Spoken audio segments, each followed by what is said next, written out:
So I've been eating a high-fat carnivore diet now for just over a week, and I thought I'd do an update and let you know how I'm going.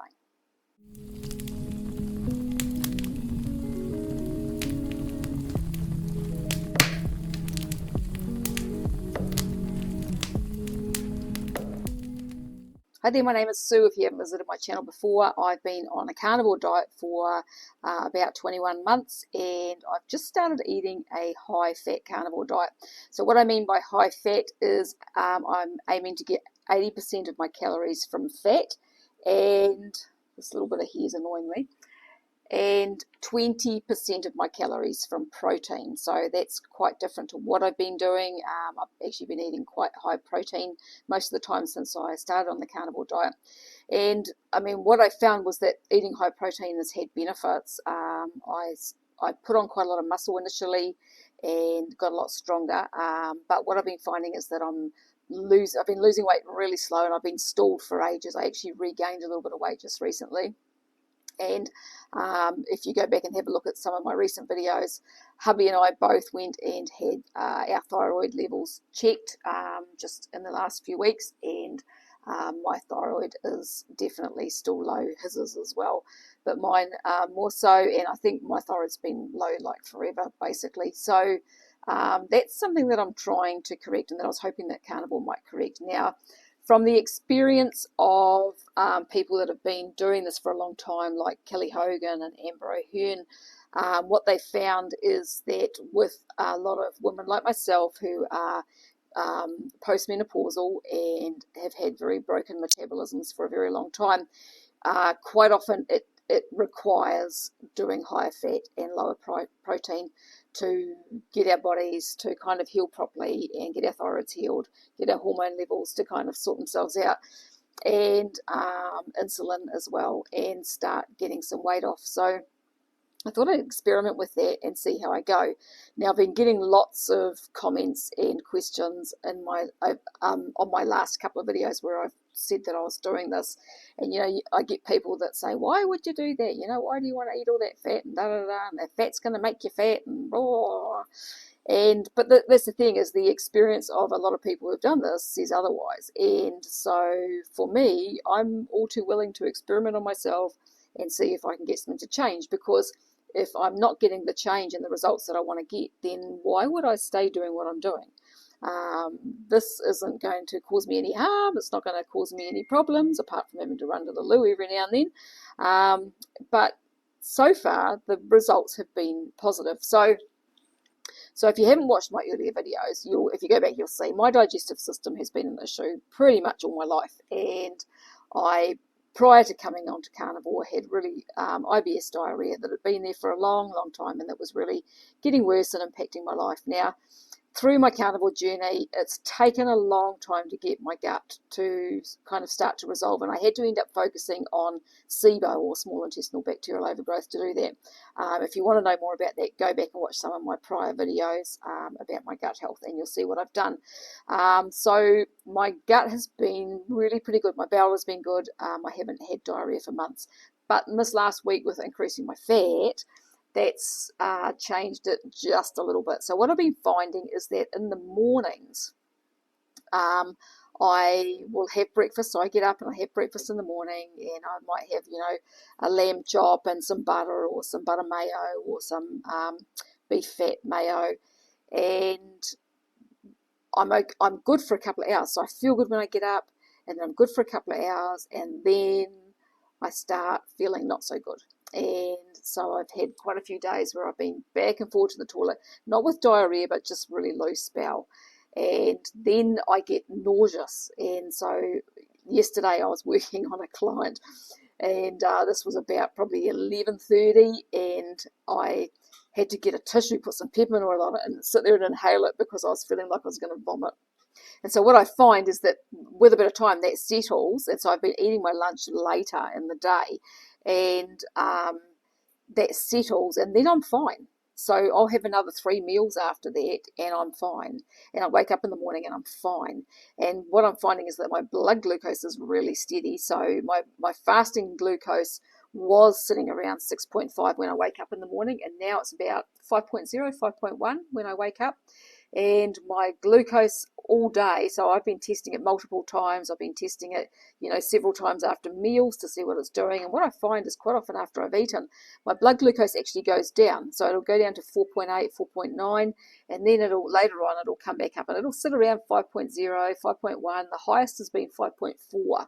So that's a bit of an improvement on kind of where I've been. But prior to doing this, as I said, when I woke up in the morning, I was usually around 6.5, and then through the day, I'd be, 5.5, 5.6, sometimes up into the sixes, and then back down again. After I'd eaten, I'd go up over 6, 6.0, 6.5, and then back down to 5.4, and that was kind of where my blood glucose would sit.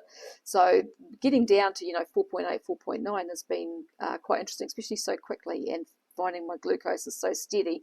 So in a previous video as well, I talked about having my insulin levels tested, and my insulin levels were too high, and so it has to be protein basically that's been keeping my insulin up. So that's one of my goals, is to get my insulin down into a good healthy range, and get some weight off, hopefully. So in this first week, my weight's gone down by 1 kilo, which I'm pretty happy with. So that went down actually really quickly. After about 4 or 5 days, it was down to 1 kilo, and then it's kind of hovered a little bit, about 400 grams up and down, but today it was back to that 1 kilo down. So I'm pretty happy with that, and if I can do 1 kilo or even half a kilo each week, I'll be pretty happy, because that definitely hasn't been happening since I've been on the carnivore diet. Now, I've been listening to lots of different people with regard to this protein and how much you should eat. And today I actually listened to Dr. Berry interviewing Dr. Gabrielle Lyons. And so she's a big advocate of quite high protein diets. And she was talking about how, protein is needed, especially as we get older, our bodies, she said, the signaling for protein turnover reduces somewhat, and so we need to make sure that we're getting enough protein and enough protein after we've exercised. That was something that she mentioned as well. She keeps herself really up to date with all the research on protein and everything, and she said there's no upper limit really with protein, and that we should be all eating a fair amount. So she advocates at least 1 gram per pound of body weight, I think it is, and it's between 1 and 2 grams per pound overall, basically. And because as she said, it's really hard to overeat protein, because you just get to the point where you've had enough and you can't eat anymore. Even I'm like that, and I've got quite a big capacity to eat meat. So it was interesting listening to her this morning. But then I've also been listening to, as I said earlier, mentioned Kelly Hogan and Amber O'Hearn, and it was listening to one of Kelly's videos where she was interviewing Amber O'Hearn around this recently, that the video was from about 12 months ago, but I was listening to it recently, that made me kind of really decide to do things the way that I'm doing them, and to see how that goes. That was a really interesting interview as well. And I mean, Amber's worked with a lot of people over the years, and she said this is something that she's found with older women, is that often they need to actually do this to get their bodies to get into gear and be able to process their food properly and drop body fat. And so the other person that I've been listening to a fair bit the last few days is Stephanie Keto Person. Now, I came across Stephanie when I first went on to Carnivore, because she was poo-pooing Carnivore, so I was just like, ugh. And the way she comes across, she's quite staunch in her, the way she comes across with things. Because at first I was like, I don't know about her. But I've actually been listening to her the last few days, and she's interesting to listen to. Like her take on everything is that I should be probably eating a lot less protein than what I'm eating.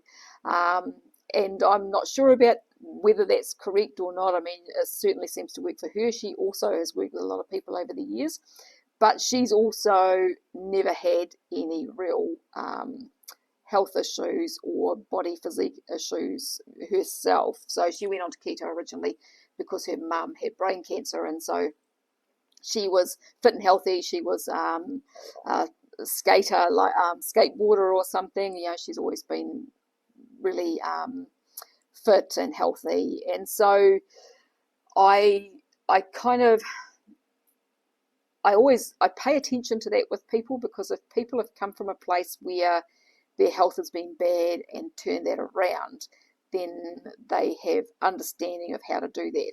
But then when they're working with other people, which Stephanie is working with other people who are in the same position as me, and she's found that these things work that she's talking about, then that's a whole different thing as well. So listening to all of these different ideas, it's kind of, well, what's right? You know, how much protein should we be having, and should we be having? And I've been mulling that over, listening to Gabrielle Lyons and Dr. Berry this morning, but I thought, well, it really depends on what you're wanting to achieve. So I really think that they're all correct in their own way. It depends on where we are at and what we're trying to achieve in our own individual bodies and our own health, and what our bodies are capable of doing with what we're giving it, as to what we might need at the time. And that can change. That can change over time. I don't think there's any kind of fixed one way for everybody, and even a fixed one way for each individual person for the rest of their lives, because we change and evolve as time goes on. Our lifestyle, our stresses, the way we live, our environment, and our goals, depending on what we want. If I manage to lose all the weight that I want, and then I'm wanting to build muscle, then I'm probably going to eat more protein to do that. And if I want to keep the muscle on my body and keep myself really healthy as I age, I've just turned 60 years old. If I want to be nice and fit and strong and muscular when I'm 99, then I'm going to make sure that I'm getting enough protein into my body to be able to do that.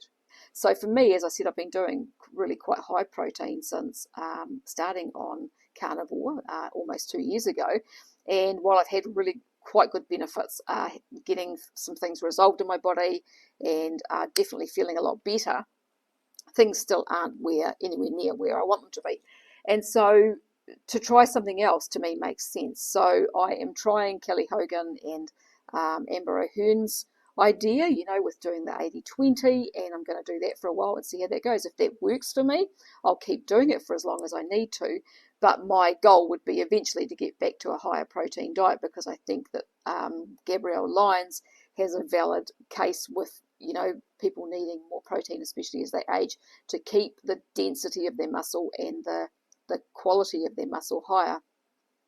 Now, if what I'm doing doesn't work, or if it works for a while and then stops, then I might try Stephanie's version.